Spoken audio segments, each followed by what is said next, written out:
يا جماعة، تخيل تبقى قاعد في الطيارة عادي وفجأة كابتن الطيارة نفسه يطير من الشباك قدام الناس، والأغرب إنه فضل عايش. يا جماعة، تخيل تبقى راكب طيارة عادي جدا، قاعد تسمع مزيكا، تبص من الشباك، مستني توصل وتقابل أهلك، وفجأة تسمع صوت انفجار يخض قلبك.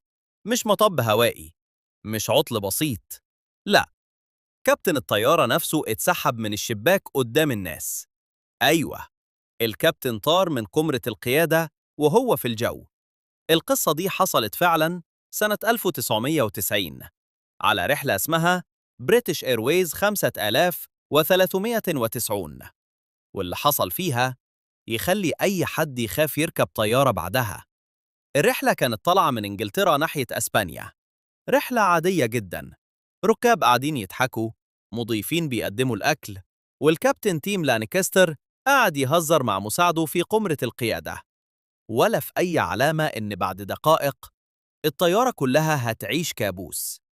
الطيارة بدأت تطلع لفوق، 10,000 قدم، 12,000، 15,000، وكل حاجة تمام. وفجأة بوم! صوت انفجار مرعب ضرب قمرة القيادة. الزجاج الأمامي للكابتن اتخلع بالكامل من مكانه، مش اتكسر، اتشال حرفياً. وفي أقل من ثانية فرق ضغط الهواء سحب الكابتن ناحية الشباك بعنف جنوني. الراجل اتسحب نص جسمه بره الطيارة. تخيل المنظر يا جدعان، إنسان متعلق بره طيارة ماشية بسرعة مرعبة فوق السحاب. الرياح كانت تضرب فيه كأنها هتقطعه حتت. مساعد الطيار اتصدم، الأوراق بدأت تطير في كل مكان. صوت الهواء بقى عامل زي إعصار جوه قمرة القيادة. الطيارة نفسها بدأت تهتز. وفي اللحظة دي مضيف اسمه نايجل كان معدي جنب القمرة. أول ما بص لقى الكابتن بيطير بره. الراجل جري من غير تفكير ومسكه من رجليه قبل ما يختفي بالكامل. ودي كانت اللحظة اللي فرقت بين الحياة والموت. لو نايجل اتأخر ثانية واحدة، الكابتن كان زمانه طار من الطيارة للأبد. بس المشكلة إن قوة الهوا كانت مرعبة. نايجل نفسه بدأ يتسحب لقدام، رجليه تتزحلق، وإيده بدأت تضعف، بس فضل ماسك فيه. باقي الطاقم دخل يجري يساعده، والمنظر بقى جنوني. 3 رجال حرفياً متعلقين في كابتن الطيارة، والهوا بيحاول يسحبهم كلهم بره. وفي نفس الوقت مساعد الطيار أليستر كان لوحده بيحاول يسيطر على الطيارة. تخيل الضغط العصبي، كابتنك شبه مات، الطاقم ماسكينه بالعافية، الركاب بيصرخوا، والطيارة نفسها ممكن تقع في أي لحظة. لكن أليستر حافظ على هدوءه بشكل غريب. بدأ يبلغ برج المراقبة بحالة طوارئ.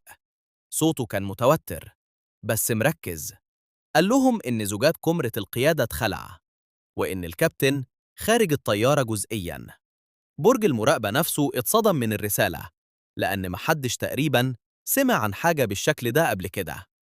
أما الركاب جوه، فالدنيا كانت أسوأ بكتير.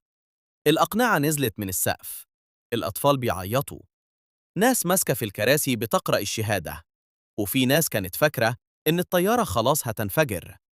الطيارة بدأت تنزل بسرعة اضطرارية، لكن الجو بره كان صعب جدا. رياح قوية، سحاب تقيل، ومطر. والأسوأ إن الكابتن لسه متعلق بره. نايجل بعد شوية بدأ يحس إن إيده خلاص هتتفك، وكان مقتنع إن الكابتن مات أصلاً. ليه؟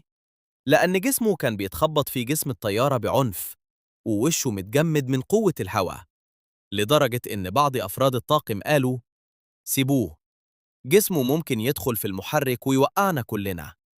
تخيل الرعب. لكن نايجل رفض، قال لهم لأ، وفضل ماسك فيه. ودي كانت لحظة بطولة حقيقية. راجل عادي جدا، بس قرر يخاطر بحياته عشان ينقذ إنسان تاني. وفي الوقت ده الكابتن نفسه كان شبه فاقد الوعي.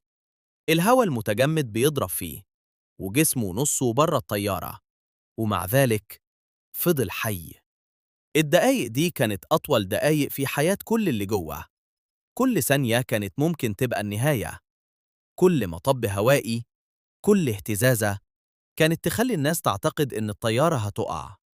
لكن أليستر كمل، كان مركز على هدف واحد بس: انزل الطيارة. وأخيراً شافوا المدرج. الطيارة بدأت تقرب ببطء. الركاب بقوا يبصوا لبعض في صمت مرعب. وفي لحظة أخيرة عجلات الطيارة خبطت المدرج. الطيارة نزلت.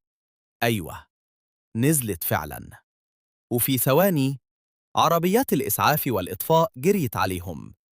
الطاقم دخل الكابتن اللي جوه بالكامل، وكل الناس كانت متأكدة إنهم بيطلعوا جثة.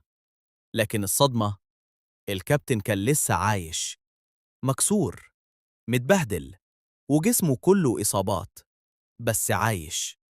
الناس بعدها بدأت تسأل السؤال المرعب: إزاي حصل ده أصلاً؟ إزاي زجاج قمرة قيادة كاملة يطير بالشكل ده؟ التحقيقات بدأت، والمفاجأة كانت صادمة أكتر من الحادث نفسه. سبب الكارثة كلها شوية مسامير. أيوة، مسامير بس. المهندس اللي ركب زجاج القمرة قبل الرحلة استخدم مسامير أصغر من المقاس المطلوب.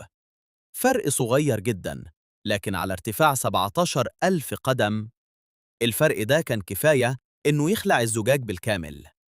شوية مسامير غلط كانوا هيقتلوا طيارة كاملة. ومن يومها الحادثة دي بقت واحدة من أغرب وأشهر قصص الطيران في العالم. مش بس لأن الكابتن نجا، لكن لأن طيارة كاملة كانت على بعد ثواني من الكارثة. ورغم كده كل اللي فيها نزلوا عايشين. والسؤال بقى، لو كنت راكب الطيارة دي وشفت الكابتن بيطير من الشباك قدامك، كنت هتفضل متماسك؟ ولا كنت هتحس إن دي آخر لحظة في حياتك؟ غلط بسيط في شوية مسامير كان ممكن يوقع طيارة كاملة، بس المعجزة إن كل اللي فيها نزلوا عايشين.